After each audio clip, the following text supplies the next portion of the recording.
Hey everybody, Ryan here again. Alright, gonna go over the standings for last week.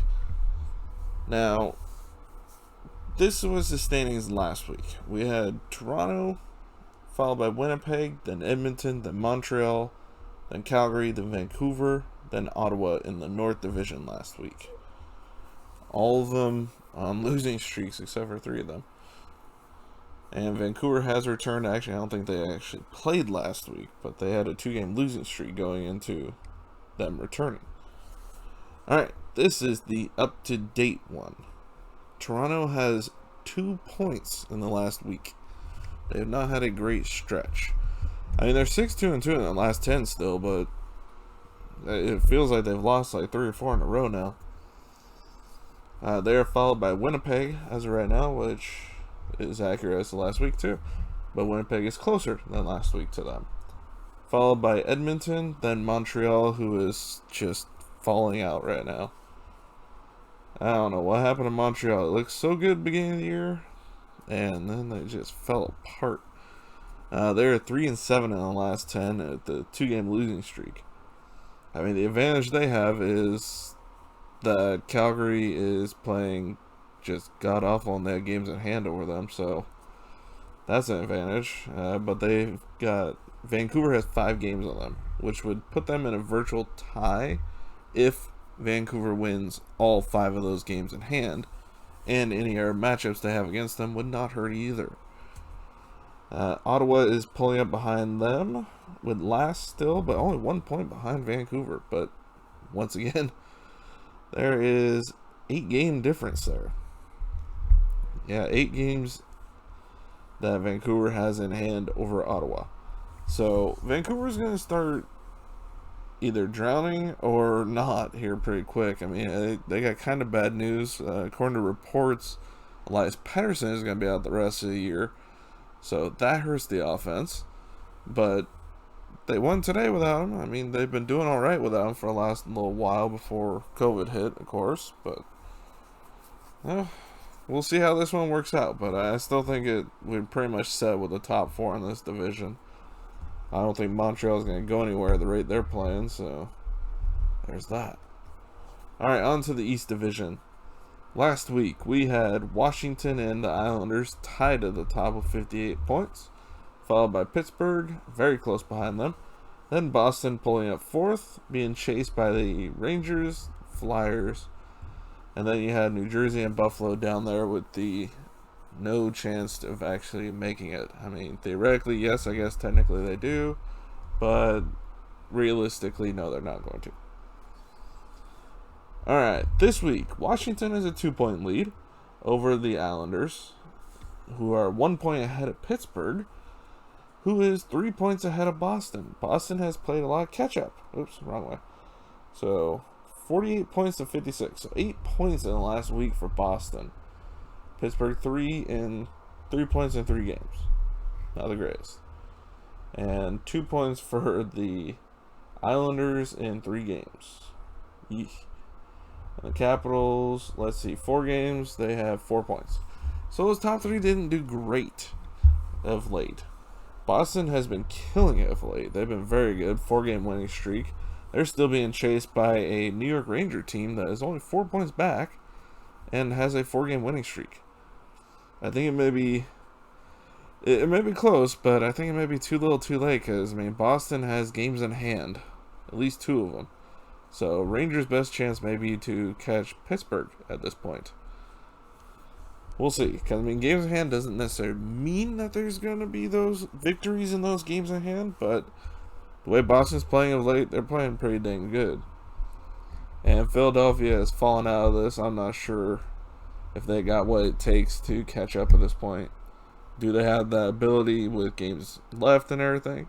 Yeah, probably. I mean, they got 11 games left. That's 22 possible points. That put them at 69 points total. So, yeah, they can still technically finish first if they had that ability, but I highly doubt that. That is a very, very, very, very low chance of that actually happening. Especially with that god-awful goals differential of a negative 34. That needs to change.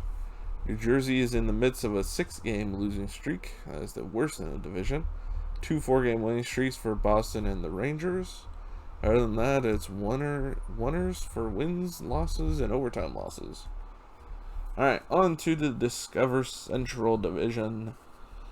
Last week, Tampa and Carolina were tied for first, followed by very closely by Florida. Then you had Nashville and Chicago fighting for that last playoff spot. And you had Dallas, Columbus, and Detroit. Alright, this week, Carolina and Florida are tied for first, with Tampa behind them. And then you have Nashville behind that, with a 3-point lead over the quickly gaining Dallas Stars. And Dallas has a 3-game advantage over Nashville. So theoretically, this is theoretically, if they win all 3 of those games, that would put them at 54 points, 3 points ahead of Nashville. Then Nashville not trading Ekholm could look really dumb if they don't make the playoffs. But at the same time, they could trade him in the offseason and still get a lot for him, so it really doesn't matter. Anyway, because they have a shot to make it, so go for it, right? You never know what will happen in the playoffs. Alright. But that is the advantage for Dallas right now, is they have games in hand over Nashville, who they are chasing. Now, will they do anything in the playoffs? I doubt that too, but you never know. Carolina on a pretty good streak. I mean, all the top teams in this division are on good streaks. I mean, Chicago is, they're 5-5 in the last 10. Detroit 4-3-3, not terrible. And Columbus 1-8-1. Columbus has fallen down to the bottom team. Yes, they are tied with Detroit, but Detroit holds the tiebreaker. So Columbus just is definitely not their year. Definitely not. Alright, on to the West, which is led last week by Colorado, who is on COVID protocol, so they have missed the last 2 games. Followed by Vegas, Minnesota, St. Louis, Arizona, San Jose, LA, and Anaheim.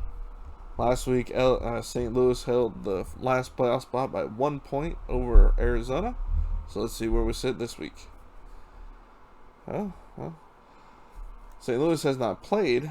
Oh no, they played 2 games and lost, but they also haven't played the last 2 against Colorado because of Colorado's COVID protocols. So there's that. Alright. So Vegas is in first in this division now, but they have played 2 more games than Colorado and are 2 points ahead of Colorado. So by theoretical games in hand, they technically could be as much as 2 points behind, or they could be exactly where they're at now. It's that great. That's how much the variables play there. Alright, then you got Minnesota behind that. Not far behind them, honestly.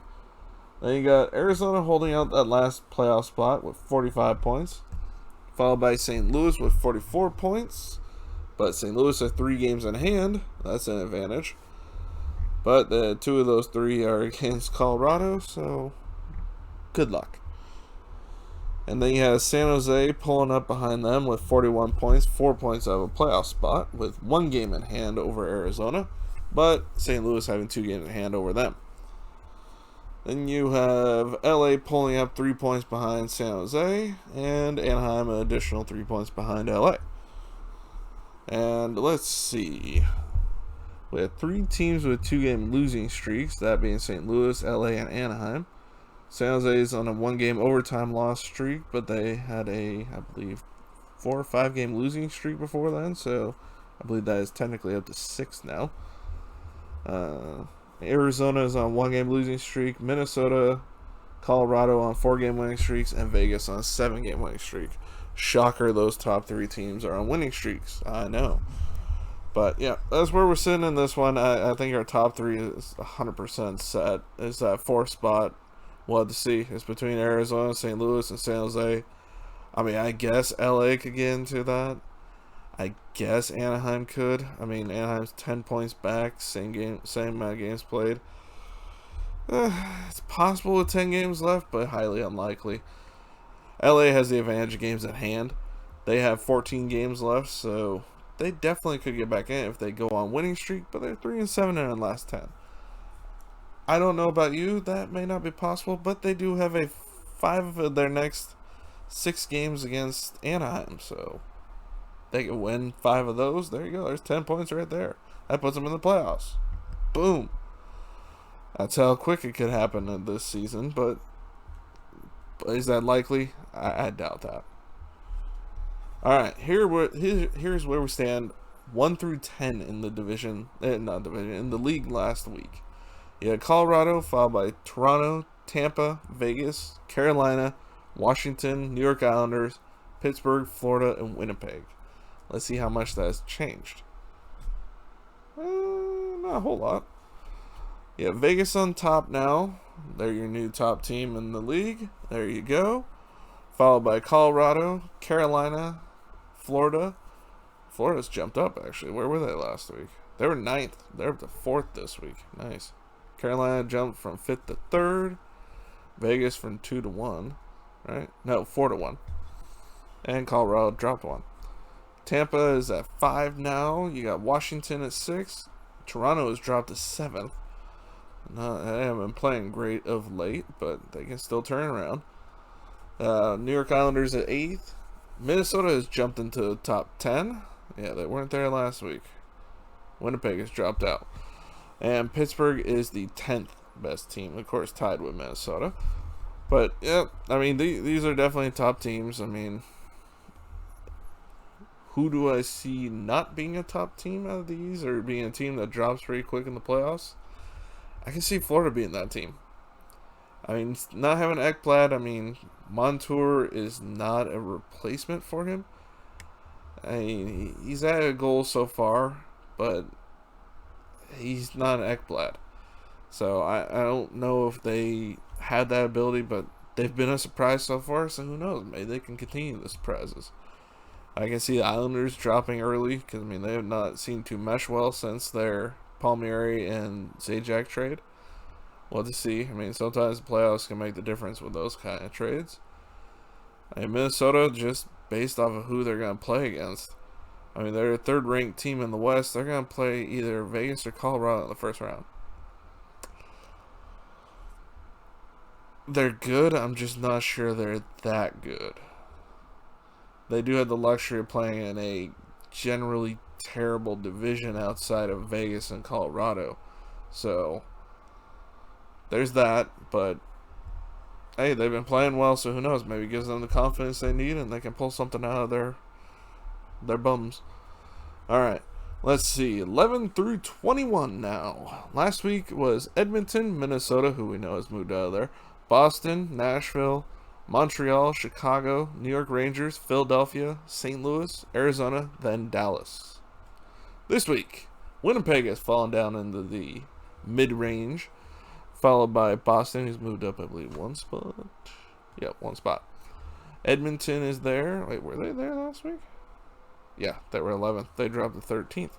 Rangers have moved up. Nashville. Then you got Dallas, who's moving up slowly but surely. They're on a 3-game winning streak, and they've been playing much better. 6-2-2 in their last 10. Montreal collapsing underneath their own weight, evidently. 3 for 7 in their last 10 on a 2-game losing streak.